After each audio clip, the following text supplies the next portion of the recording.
आज अमरावतीमध्ये जिल्हाधिकारी कार्यालयामध्ये खासदार नवनीत राणा खासदार झाल्यानंतर त्यांना जे गोरगरिबांसाठी, शेतकऱ्यांसाठी, सर्वसामान्य जनतेच्या न्यायासाठी जिल्हा अधिकारी कार्यालयामध्ये जे कार्यालय मिळालं होतं ते कार्यालय त्यांनी पराभूत झाल्यानंतर लोकशाहीप्रमाणे लोकशाहीचा आदर करून 19 तारखेला जिल्हाधिकारी यांना सुपूर्द केलं होतं। जिल्हाधिकारी कार्यालयाच्या परिसरामध्ये खासदार नवनीत राणांचं असलेलं कार्यालय याला प्रशासनाच्या माध्यमातून त्याला सील लावलं होतं आणि अशा प्रकारचे उत्माद जो आज खऱ्या अर्थानं आदरणीय यशोमतीताई ठाकूर यांनी त्या ठिकाणी जिल्हाधिकारी कार्यालयामध्ये तमाशा केला, त्या ठिकाणी पोलिसांना धक्काबुक्की करून अरेराई करून त्या ठिकाणी त्या खासदार नवनीत राणांच्या कार्यालयाचं लॉक तोडलं, ज्या ठिकाणी 5 वर्षापासून राज्यसभेचे खासदार डॉक्टर अनिल बोंडे साहेब यांचा पीए सुद्धा बसत होता, खासदार नवनीत राणांचा पीए बसत होता। शासकीय सगळं कामकाज त्या कार्यालयातून चालत होतं। जिल्ह्यातले तळागाळातले प्रश्न त्या कार्यालयातून प्रशासनाकडे पाठपुरावा करत होते।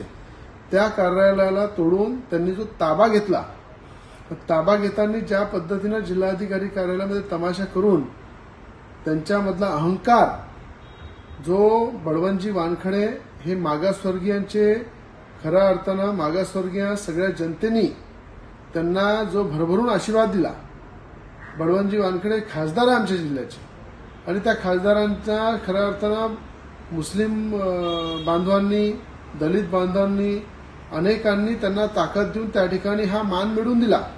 त्या मानाचा अपमान, अवमान, अरेकारे म्हणून बळवंतजी वानखडे यांचा जो अपमान केला, मला असं वाटतं या सगळ्या मतदारांचा त्यांनी अपमान केलेला आहे। यशोमतीताईंना माझी एवढीच विनंती आहे की आपण खूप खासदार निवडून आल्यानंतर जो अहंकार तुमच्यामध्ये आलेला आहे की मी करो सो कायदा आणि सगळ्या गोष्टी त्यांनी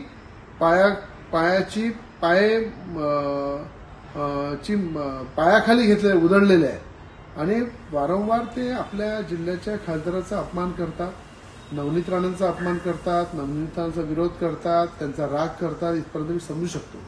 पण आज नवनिर्वाचित खासदार आहे बळवंतजी वानखडे यांचा अपमान करतात, यांना उद्धवसारखी वागणूक देतात। हे फक्त बळवंत वानखडेची वागणूक नाही आहे, ज्या मतदारांनी त्यांना मतदान केलेलं आहे या सगळ्या लोकांचा अपमान त्या वारंवार करत आहे। आणि मला एवढंच सांगणं आहे की नवनीत राणांचा बंगला, घर जे आहे, जे शासकीय मिळालेलं दिल्लीला आहे, त्याचा सुद्धा ताबा यशोमतीताई ठाकूर कधी घेणार आहे आम्हाला सांगून द्या। आम्हाला एक नोटीस देऊन द्या ताई तुम्ही की नवनीत राणांचं दिल्लीचं घर आम्हाला ताब्यात पाहिजे, आम्हाला खाली करून पाहिजे, ते सुद्धा चाबी आम्ही तुमच्या घरी आणून देऊ। कारण की हे शासकीय जेवढे काही सुविधा मिळतात ह्या आधीच नवनीत राणांनी पराभूत झाल्यानंतर संपूर्ण त्या जिल्हा अधिकाऱ्याकडे सुपूर्द केलेलं आहे। त्याच्यानंतर सुद्धा अशा प्रकारचा उत्माद करणे, अशा प्रकारे दादागिरी करणे, एका नवीन निवडून आलेल्या खासदाराचा अपमान करणे, नवनीत राणांचा अपमान केला, नवनीत राणांचा तुम्ही द्वेष करता तिथपर्यंत ठीक आहे, पण आता या अमरावती जिल्ह्यामध्ये नवीन खासदार बळवंतजी वानखडे आहे, त्यांचा तरी अवमान करू नका, त्यांना केलेल्या मतदान करणाऱ्या जनतेचा अवमान करू नका, अशी माझी हात जोडून यशोमतीताईंना विनंती आहे।